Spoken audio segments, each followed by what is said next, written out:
FRET fluorescence resonance energy transfer, or FRET, can be performed in several different ways. I'm going to run method of FRET efficacy detection, which is called acceptor photobleaching.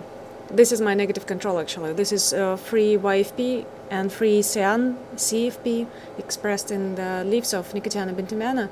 And I would like to confirm that there is no FRET between the CFP and YFP in this case. First of all, if I claim that I'm detecting FRET in the nuclei, I should be able to see the whole nucleus. I can use tools in graphics to measure what is the size of the structure I'm looking at.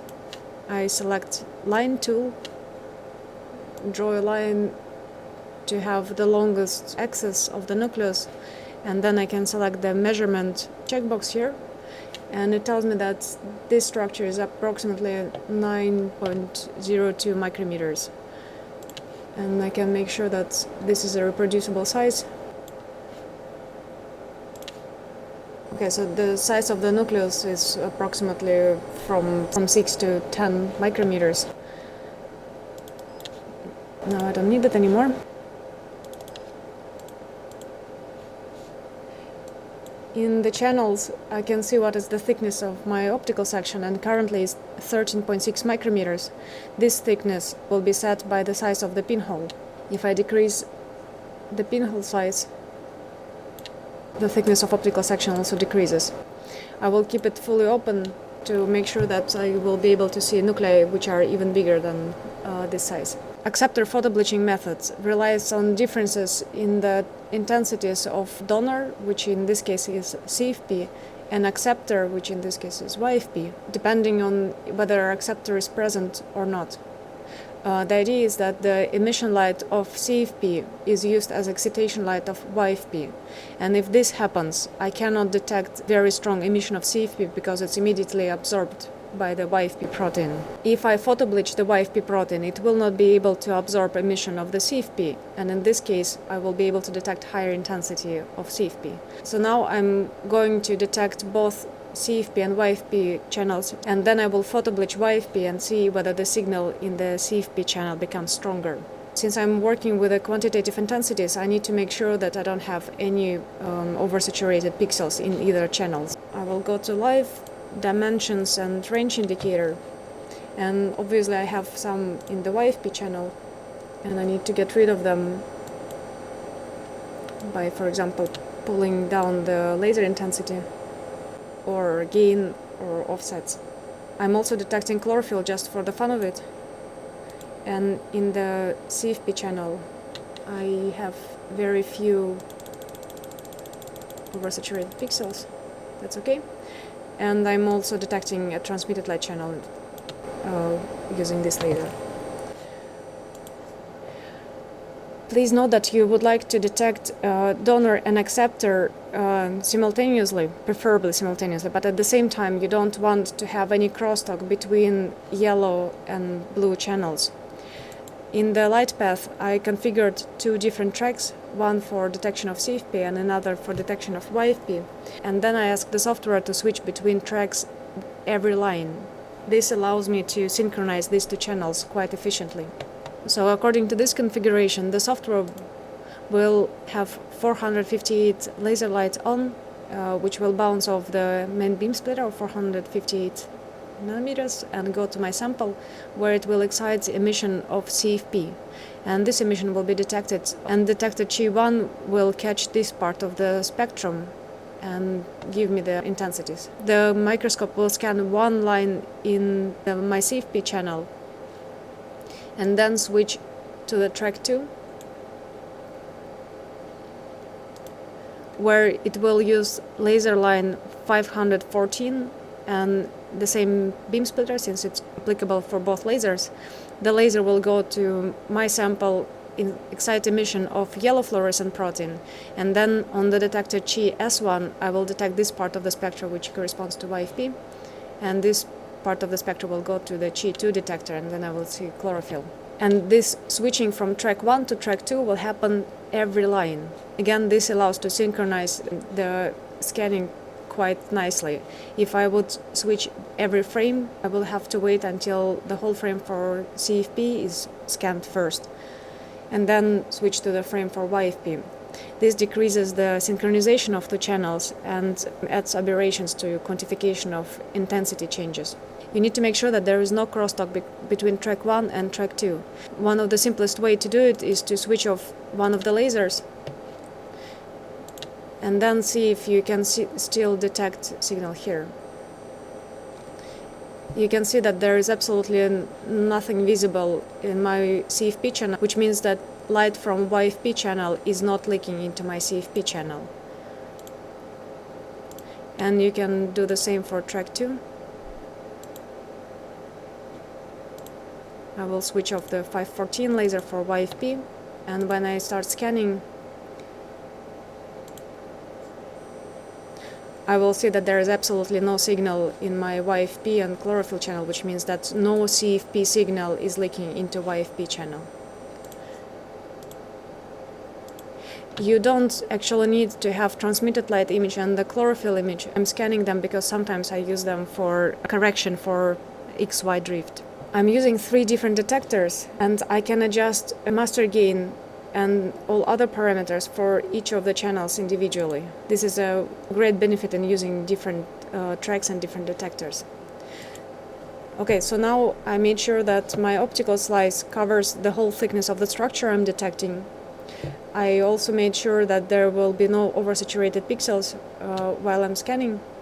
I also do not need to scan the whole area since I'm interested only in the nucleus and only in this cell, so I can crop out the stuff which doesn't belong to my regions of interest, like this.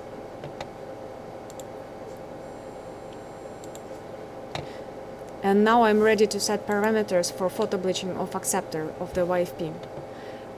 For this I need to activate the bleaching option, and it immediately activates 3 different options: bleaching, regions, and time series. In the bleaching, the software asks you how many runs would you like to perform before photobleaching will happen. I set this number to 5 to have quite a good averaging to compensate for bleaching caused by the scanning per se. You need to run some pilot experiment and see what kind of statistics is required for your sample.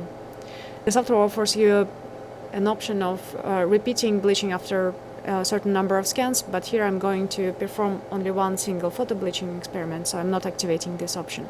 Number of iterations is the number of times the laser will go through the area you selected for photobleaching. I set this number to 100, and this has to be estimated empirically. Depending on how much fluorophore you have on your sample or how photostable it is, you will need either higher or lower number. Different speed of scan allows you to slow down the laser while it's going through the area you selected for photobleaching. And thus this area will be exposed to the laser for a longer time and photobleaching will be more efficient. Again, this has to be estimated empirically. There is no way to know beforehand which scanning speed is optimal for your sample. Safe photobleach for GASP is protecting our supersensitive detector from photo damage, so please have it checked in.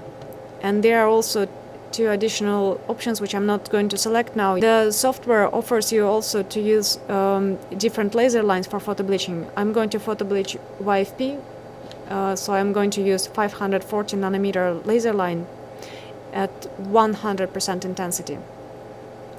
And there is an option of using several different laser lines for different ROIs, which is not available now because I don't have any ROIs selected at all, regions of interest. So now I set the parameters for photobleaching, and I can guide the software to the area which I would like to photobleach. And I can select this area by using any of these tools. You can be very approximate and use rectangle tool for a round nucleus. Or if you want to be more precise, you can use a circle. This tool will give you even higher precision. Here I tell the software that I don't want to acquire image only in this area. If this would be selected, scanning would be performed only within the region of interest. But I also would like to see what happens with the background while I scan, so I do not check in this option. Bleaching will be performed only within this region. and analysis of intensities will be performed only with this region, and analysis will be performed for all the channels I have. The software will analyze intensities for CFP, transmitted light, YFP, and chlorophyll. These two intensities are useless for me, but these two will be very useful. You can play with the way you want to assign the colors for the regions, and this can be useful if you have a lot of regions on the same image. In the time series, the software asks me how many scans would I like to perform after photobleaching is finished. I will have 5 scans before photobleaching, then during photobleaching there will be no scanning, and then the software will run 200 more scans after photobleaching. And I will see whether the intensity of YFP is increasing after photobleaching with time, and what happens also to the intensities of CFP. The number of cycles will really depend on the motility of the protein in your sample, so you need to estimate it empirically. If your protein is very susceptible to photobleaching, it's best to have fewer cycles and then have time gaps between scans. So you can scan for 5 minutes, but there will be only 10 scans within this 5 minutes, and you will not kill the intensity of your fluorophore by just scanning it. So now it's all set, and I can proceed to the experiment by clicking on Start Experiment here.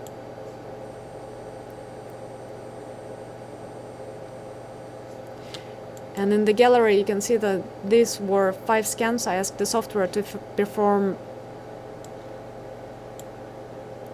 before photobleaching, and now this area is exposed to 100% intensity laser of 540 nanometers, and the laser was guided 100 times through this area with a pixel dwelling time 6.